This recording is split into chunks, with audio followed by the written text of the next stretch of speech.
No sabría decir en qué momento se rompió todo. Tal vez fue mucho antes de que ella se fuera. Tal vez ya se había ido, y yo no quise verlo.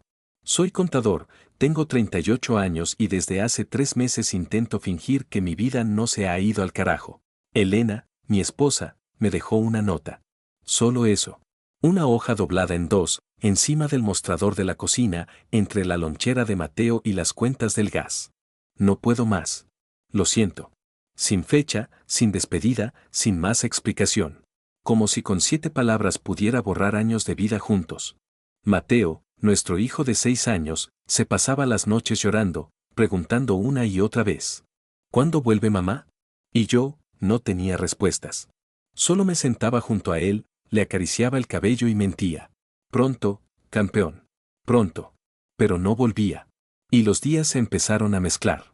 Desayuno apurado, corre al trabajo, recojo a Mateo del jardín, preparo algo rápido para cenar, lavo los platos, intento dormir. Y otra vez lo mismo.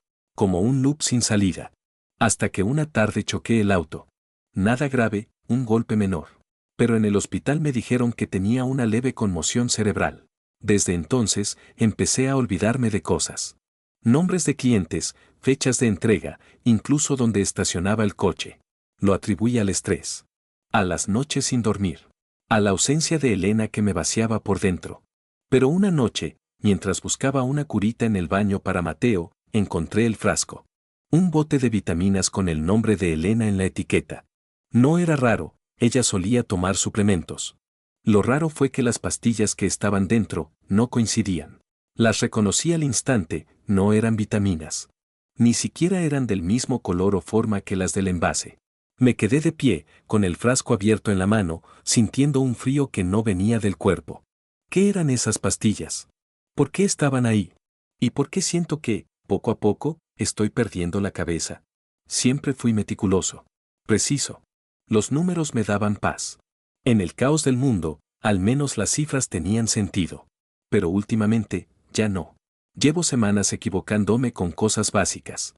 Pérdidas en balances, errores en decimales, olvidos absurdos.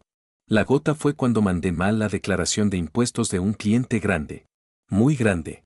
Mi jefe me llamó a su oficina. Estaba rojo, sudando. Cerró la puerta. Nos estás costando clientes, ¿me entiendes? Esto no puede seguir así. Asentí, mudo, sintiendo que algo en mi cabeza no encajaba. Que había piezas sueltas, como si alguien hubiera abierto mi cráneo y removido cosas. Voy a arreglarlo, le dije, aunque ni yo me lo creía. Esa tarde, volví a casa derrotado. Mateo estaba jugando en la alfombra, dibujando con crayones. Me miró y sonrió. ¿Estás cansado, papi? Demasiado, hijo. Demasiado para mi edad. Fui al baño a lavarme la cara. Y ahí estaba otra vez el frasco. El de Elena. Las pastillas que no deberían estar ahí. Lo miré unos segundos. Después de tantos días sin dormir, con la cabeza hecha trizas, tomé una. Solo una. Pensé, tal vez me calme. Tal vez me ayude a pensar. ¡Qué idiota fui! La siguiente imagen que recuerdo es la cara de Mateo, frente a mí, sacudiéndome. Papi, despierta. Dormiste todo el día. Estaba tirado en el sofá. El sol se había ido. Afuera era noche cerrada. Mi teléfono vibraba al lado mío. Lo tomé con torpeza, 17 llamadas perdidas del trabajo. Mensajes de voz, correos sin responder. Me levanté tambaleando, con un zumbido en los oídos. ¿Qué demonios me estaba pasando? En un arranque de desesperación, empecé a revisar lo poco que quedaba de Elena en la casa. Ropa, cajones, bolsos. Algo tenía que encontrar. Alguna pista. Algo que explicara esta niebla en la que vivía. Fue en su abrigo gris, ese que solía usar para ir al trabajo, donde encontré un papel doblado. Al principio pensé que era un recibo. Pero no lo era. Era una nota escrita a mano, con letra apurada. Haz que se calle. Dóblale la dosis. Se me heló el cuerpo. ¿Quién escribió eso? ¿Y de qué dosis hablaban? ¿Dóblala? ¿A quién? No podía respirar. ¿Me están drogando? ¿Me están destruyendo desde adentro? Tenía que hacer algo. Por Mateo. Por mí. Por no perderme del todo. Vendí mi vieja bicicleta y un par de relojes que guardaba en un cajón desde la boda. Con eso, contraté a un investigador privado. No era barato, pero tampoco podía quedarme esperando que las piezas encajaran solas. 2 semanas después, me llamó. La encontré. Vive en un suburbio a unos 60 kilómetros. Nueva casa. Nueva pareja. 2 hijos. 2 hijos. Casi le pido que lo repita, pero mi garganta se cerró. No pude decir nada. Colgué. Esa misma tarde, conduje hasta allá. Tenía la dirección, pero no un plan. Iba con la cabeza nublada, el corazón latiendo como si supiera algo que yo no quería aceptar. El barrio era de esos con jardines perfectos, buzones pintados y coches caros en los garajes. Nada que ver con lo nuestro. Aparqué una calle antes. Caminé. Me sudaban las manos. Ahí estaba la casa. Blanca, luminosa, con flores en la entrada. Me acerqué por el costado, entre los arbustos. A través de la ventana del salón, la vi. Elena. Con una sonrisa. Vestía suéter azul, el que decía que le gustaba porque la hacía ver serena. Estaba en la cocina, riendo. Un hombre la abrazaba por la cintura. Ella le acariciaba la mejilla como solía hacer conmigo. Un niño pequeño correteaba cerca. No era Mateo. Era otro. Sentí un puñal. No de celos. De traición. De abandono. Toqué la ventana. Luego golpeé más fuerte. Elena. Ella giró, me vio, y se le borró la cara. Congelada. Como si hubiera visto un fantasma. El hombre se puso delante de ella. Ella cerró la cortina. Luego la puerta. Una vecina me miró desde el jardín de al lado. Habló por teléfono. 10 minutos después, 2 patrullas estaban frente a mí. Me pidieron que me calmara. Que me identificara. Dije mi nombre. Dije que era su esposo. Señor, ella afirma que usted no vive aquí. Le pedimos que se retire, dijo uno de los agentes. Me fui. Temblando. Destrozado. Con un nudo en el estómago que no sabía si era rabia o miedo. Al subir al coche, vi algo en el portavasos. El frasco. El mismo. Las mismas pastillas raras. No lo había traído conmigo. Estoy seguro. Lo dejé en casa. ¿Ella lo puso ahí? ¿Está intentando destruirme? No dormí esa noche. Ni la siguiente. El mundo ya no era niebla, era una tormenta. Y yo estaba atrapado en el ojo, sin saber qué dirección era arriba o abajo. Mateo seguía preguntando por su mamá. Ya no lloraba tanto, pero su tristeza era más silenciosa. Más peligrosa. Como la mía. Mientras él dormía, yo me convertía en detective. Revisé cada rincón del escritorio de Elena. Cajas viejas, recibos, fotos de antes, cuando aún sonreíamos de verdad. Pero no buscaba nostalgia. Buscaba pruebas. Algo que explicara por qué me sentía como si alguien me estuviera borrando poco a poco. Y lo encontré. Un diario. Cerrado con un pequeño candado oxidado, escondido detrás de una carpeta de informes. Lo agarré, lo sacudí, lo pesé en mis manos. Algo me decía que ahí estaba todo. No busqué la llave. No tenía paciencia. Fui por un martillo del garaje y lo rompí de un golpe. Las primeras páginas no decían nada. Fechas, listas, nombres. Pero a mitad del cuaderno empezó lo extraño. Frases en clave. Abreviaturas. Siglas. Nombres con iniciales. Páginas enteras con esquemas y anotaciones que no eran personales. Eran logísticas. Una me heló la sangre. Presiónalo para que firme. Fed se acercan. Es perfecto. Elena. Presiónalo para que firme. ¿Qué firmé? ¿Cuándo? ¿Qué me hizo firmar? Entonces lo vi claro. El año pasado, Elena había empezado a trabajar para una firma nueva. Consultoría financiera. Muy prestigiosa, decía. Yo nunca pregunté mucho. Confiaba en ella. Cuando llegaban documentos a la casa, me pedía que firmara rápido. Son solo formularios de rutina, me decía. Y yo firmaba. Yo firmé. Todo lo que necesitaban. Y ahora los federales estaban cerrando el cerco. Pero no sobre ella. Sobre mí. Por eso las pastillas. Por eso la niebla. Porque si yo decía algo, nadie me creería. Porque ya no era un contador. Era el chivo expiatorio perfecto. Entonces escuché un crujido. Arriba. Piso de madera. Mateo estaba en la escuela. Eran casi las 3. No debía haber nadie más en casa.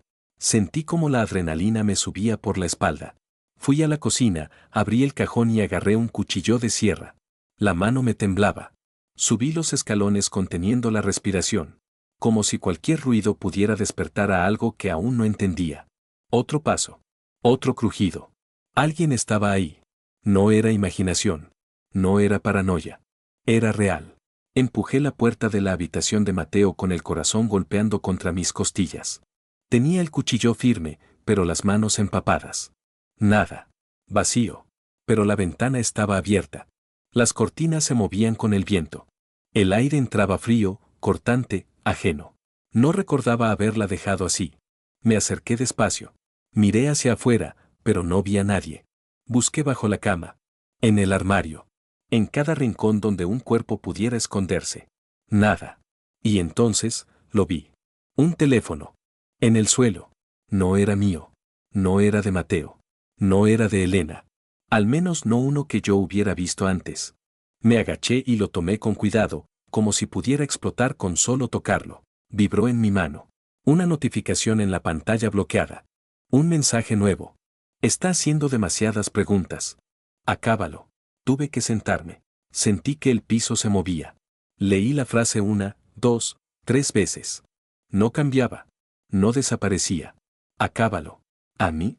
¿Quién era el destinatario? ¿Quién lo escribió? Sentí que los bordes de la realidad se despegaban como papel húmedo. El silencio de la casa ahora pesaba. No era quietud. Era amenaza. Corrí al despacho. Mi laptop estaba abierta. La dejé cerrada esa mañana. Había ventanas emergentes. Archivos que desaparecían uno a uno. Clics automáticos. Un programa que no reconocía. Cuando traté de mover el mouse, la pantalla se volvió negra. Encendí y apagué. Nada. Reinicié. Nada. Todos mis documentos. Mis respaldos. Mis cuentas. Mis registros. Mis pruebas. Todo había sido borrado en segundos. No era un error. No era un virus. Era alguien limpiando el camino. Borrándome a mí. Mateo llegó del colegio 20 minutos después. Me abrazó, me dijo que su maestra le había puesto una estrella en el cuaderno. Le sonreí, fingí escuchar, asentí como si no estuviera temblando por dentro. Pero ya no era solo miedo. Era certeza. Están viniendo por mí. Y ya no sé cuánto tiempo nos queda. Eran casi las 12. La casa en silencio, salvo por el tic-tac de un reloj que nunca había notado hasta esa noche. Mateo dormía abrazado a su peluche, el mismo que Elena le regaló en su último cumpleaños. Yo no podía cerrar los ojos. Tenía el diario guardado en una bolsa sellada, el teléfono desconocido con el mensaje aún visible y una sensación en la nuca que no se iba. Entonces, lo vi. Faros apagados. Una camioneta negra aparcando frente a la casa. Motor en marcha. No se bajaba nadie. Solo, esperaban. Me quedé helado. Esa no era paranoia. Nadie estaciona así a medianoche sin razón. Me acerqué al cuarto de Mateo. Él seguía dormido. No podía dejarlo ahí. Le toqué el hombro con cuidado. Mateo, le susurré, vamos a jugar a las escondidas, ¿sí? Abrió los ojos despacio. ¿Ahora? Asentí. Sonreí aunque me dolía la cara de tanto fingir calma. Sí. Pero esta vez, tenemos que escondernos de verdad. Él asintió, somnoliento, sin entender, pero confiando. Siempre confiaba. Tomé el diario, el teléfono, la bolsa con los pocos documentos que logré rescatar. Eché en una mochila algo de ropa, su osito, mi billetera. Escuché pasos afuera. Gravilla crujida. Lentos. Seguros. Tocaron la puerta. Golpes secos. No una vez. No dos. Varios. Con fuerza. No teníamos más tiempo. Abrí la ventana del dormitorio. Mateo, primero tú. Yo voy detrás. ¿Vale? Él obedeció. Siempre obedecía. Lo ayudé a pasar. Luego me deslicé como pude, sintiendo como el aire frío cortaba mi piel sudada. Caímos en el jardín del vecino. Todo oscuro. Solo el zumbido lejano de un transformador eléctrico. Corrimos. Agachados. Como animales. Como fugitivos. Nos metimos en el cobertizo del fondo. Cerré la puerta con cuidado. Dentro olía a madera húmeda y gasolina. Mateo temblaba. ¿Es parte del juego, papi? Susurró. Lo abracé fuerte. No contesté. Saqué el teléfono. Otra vibración. Nuevo mensaje. Se fue. Encuéntralo. Ya. Me tapé la boca para no gritar. Cerré los ojos. Sentí a Mateo aferrado a mí, su respiración entrecortada. Ya no era un juego. Era cacería. Y nosotros éramos la presa. Dejé a Mateo con mi hermana a la mañana siguiente. No le expliqué mucho. Solo le pedí que no lo dejara solo ni un segundo. Me miró con preocupación, pero no hizo preguntas. Sabía que algo estaba muy mal. Yo no dormí. No comí. Solo manejé. La cabeza me ardía. No sabía si por las pastillas, el insomnio o el miedo constante. Pero lo único que tenía claro era esto: necesitaba mirarla a los ojos. Necesitaba respuestas. La encontré. En una cafetería de aspecto moderno, en una zona tranquila, como si su vida nueva no estuviera edificada sobre las ruinas de la mía. Entré sin pensar. Ella estaba sola, tomando un café, mirando por la ventana. Llevaba el cabello suelto, como siempre lo hacía cuando quería parecer relajada. Me acerqué. Saqué el diario y lo dejé sobre la mesa con un golpe seco. ¿Qué estás haciendo conmigo, Elena? Ella se sobresaltó. Me miró como si hubiera visto a alguien que creyó muerto. ¿Qué es esto?, preguntó, temblando. Las pastillas. El fraude. Las firmas. Todo. Estaba al borde. ¿Esto era tu plan? ¿Usarme para tapar tus trapos sucios? Se quedó en silencio. Luego bajó la mirada. Sus manos agarraban la taza con fuerza. No lo entiendes, susurró. Explícame entonces. No era así al principio. Yo pensé que podría manejarlo. Pero se salió de control. El jefe, el de traje. Él lo organiza todo. Si hablaba, me destruían. Y por eso me envenenaste. ¿Por eso convertiste mi vida en una pesadilla? No fue mi idea, me obligaron, dijo, alzando la voz. No sabes lo que me amenazaron. Me dijeron que si tú hablabas, si no cooperabas, te hundirían. Te borrarían. Y a Mateo, también. Tragué saliva. Sentí un mareo.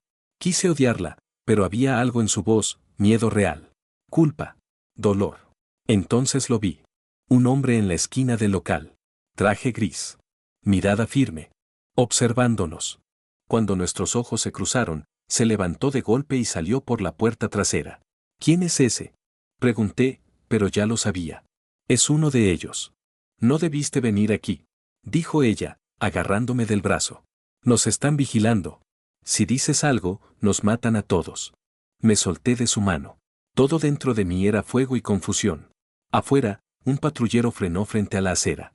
2 policías bajaron del coche. ¿Llamaste tú? Elena no respondió. No necesitaba hacerlo. Los oficiales me esposaron sin siquiera hacer preguntas. Me leyeron mis derechos como si ya supieran el guión de memoria. Elena no dijo una palabra.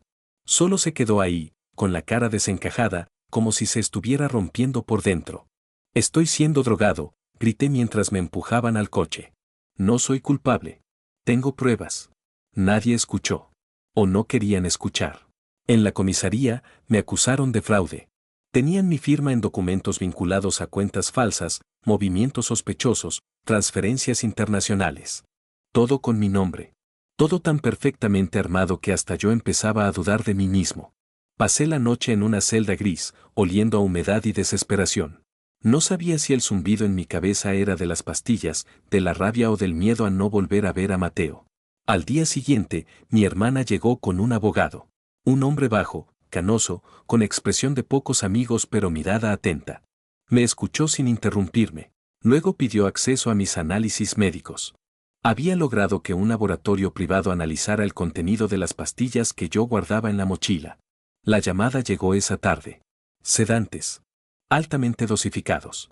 Sustancias diseñadas para alterar la memoria, desorientar, inducir lagunas cognitivas. No eran vitaminas. Nunca lo fueron. El abogado empezó a atar cabos. Revisó mis correos, recuperó mensajes borrados, buscó vínculos entre la firma de Elena y las cuentas investigadas por el gobierno. Todo apuntaba a una sola dirección: su jefe. El hombre del café. El del traje gris. Ese mismo que salía en un video de vigilancia del estacionamiento de mi trabajo, colocando algo en mi coche. El abogado sonrió. La primera sonrisa en días. Tenemos una oportunidad. No será fácil.